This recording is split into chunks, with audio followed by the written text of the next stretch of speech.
You know, this is called putting your money where your mouth is. When I come and do these things and do them live, and then you don't know what you're going to get. You know, so they asked me to do the brain maps on some people that were having the bars done, and it's like, okay, that's good. You know, I'm open. I'm always pushing the envelope. I'm on the front of the curve that's on the front of the curve.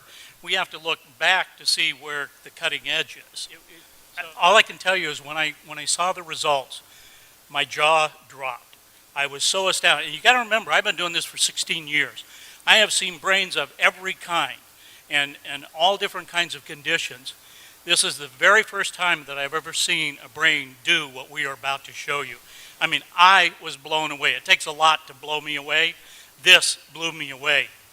So why don't you tell them? Okay, so we didn't mention yesterday that one of the things we do is called bars, and it's 32 points on the head that are designed basically to delete file on your computer bank so that you can create a change in any way you want. So everything, you know, the bars are a soft touch. You put on particular points of the head. These release the thoughts, feelings, emotions, considerations, and attitudes you've stored in any lifetime. And the end result is, you know, worst case scenario, your whole life changes. Best case scenario, you feel like you had a great massage. So. We have several different databases, ways that we can look at this information, and that adds a level of credibility and reliability. And so I'm going to show you all the different ways that we measure this. So we take an EEG, we put the cap on their head, and we measured all 19 electrodes. We did eyes closed, brain on task. Then they did the bars, and then we did it again right immediately after. Put the cap back on their head, measured eyes closed, brain on task. And I'm going to show you what happened. This is a normal brain map. And so this one is before. This was, and you can see the red area that's lit up. That's the area that we identify as PZ. And it's showing that it's, you know, roughly 3 standard deviations above what would be considered normal. So they did, I think it was an hour and a half of running the bars. And then immediately after that, we did it again. And here's what it looks like. Can you see a difference? Yeah, all right. So this was one measure that we were able to look at. Let's take another glance at something. It's called S-Loretta, and that stands for Scientific Low-Resolution Electromagnetic Tomography. But forget about that. Here's what it looks like. It came out showing us here, pointer down here where this little red line is, and this area is PZ. That's where it was lit up before. We have a different scale, and down here it's showing us that yellow is 3 standard deviations above what's normal. Well, we know it's at 2.7 hertz. It's in the delta range, so it's a low frequency, but down here it says it's 4.97. So it's almost 5 standard deviations above what is considered normal. It is off the scale of what we're seeing here. So here after is what it looked like.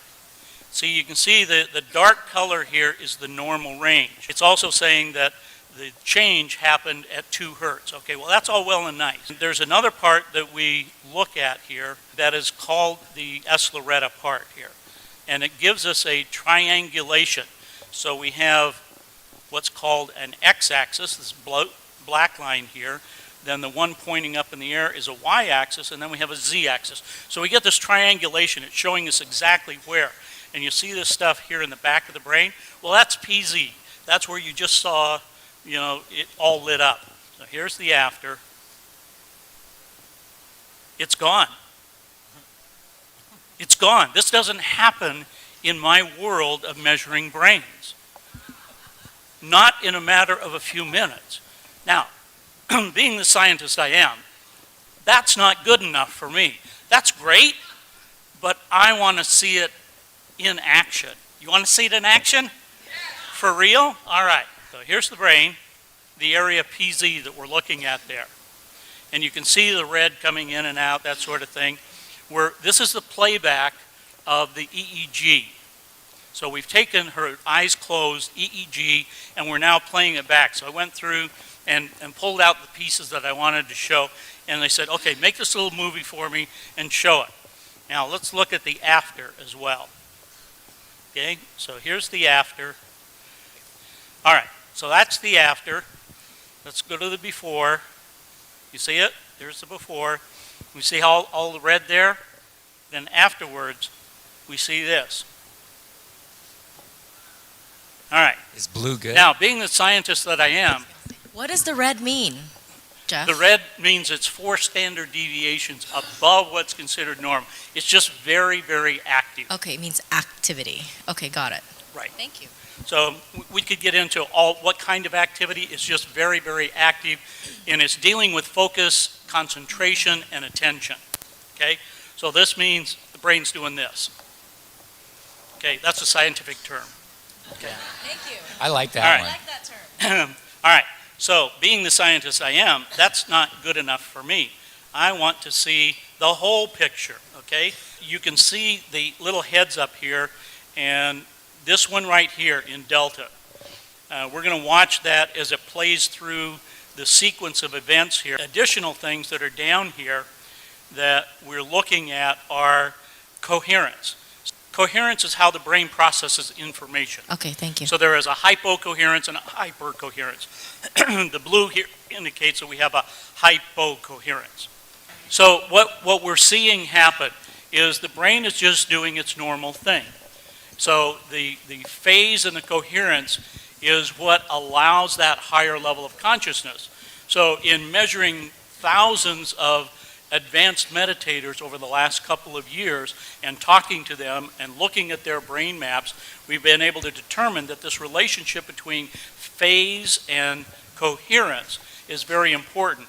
We've also done some things with heart math where we've had people wear this heart device for 24 hours, and we would map them during the brain when they were doing meditations. And they would be meditating for 2 hours at a time in a room like this. So we would have 450 people, and we're measuring some of these people and looking at the relationship. And when people had these profound experiences, when they were able to have kundalini energy, and we've mapped these things, we have validation of them, that the phase and the coherence become very important, and we would see an alignment of the phase and the coherence in what I just showed you, and the heart coherence. So when there is complete heart coherence and brain coherence, then people start to have these magical experiences and start to have energy lining up. And this is about, so when you talk about aligning the energy in the chakras and coalescing that energy, this is what we've been looking at.